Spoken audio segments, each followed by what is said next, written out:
साजोगमध्ये सरपंच पदासाठी झालेल्या पोटनिवडणुकीचा निकाल दिवंगत सरपंच संतोष देशमुख यांच्या पत्नी अश्विनी देशमुख पराभूत, स्वरूपानंद देशमुख नवे सरपंच। मवियाचा विधान परिषदेचा उमेदवार उद्याच समजेल। उद्या 11 वाजता अर्ज भरताना उमेदवार कोण असेल ते कळेल, संजय राऊत यांचं सूचक वक्तव्य।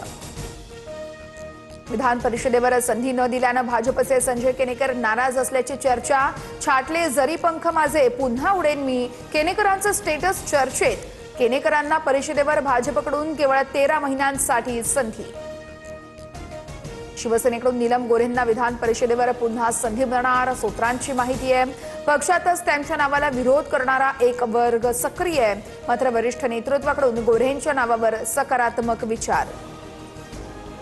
विलीनीकरणाची अट कुणी घातली हे अजून मला माहित नाहीये। शिवसेना नेत्यांसोबत चर्चा झाल्यावरच सर्व गोष्टी स्पष्ट होतील। शिवसेनेच्या विधान परिषदेच्या ऑफरच्या वृत्तावरून कडूंची प्रतिक्रिया समोर। लाडक्या बहिणींसाठी राज्य सरकारचा पुढाकार, महिला आरक्षण विधेयकासाठी राज्य सरकार एकदिवसीय विशेष अधिवेशन घेण्याच्या तयारीत। मे महिन्यात अधिवेशन होणार, सूत्रांची माहिती।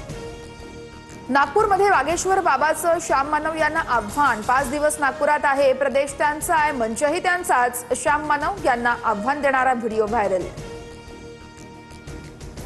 श्याम मानव यांचं धीरेंद्र शास्त्रींना प्रति आव्हान। एका रूममध्ये ठेवलेल्या 90% जरी वस्तू ओळखल्या तर आम्ही अंधश्रद्धा निर्मूलन समिती बंद करू, श्याम मानव यांची प्रतिक्रिया।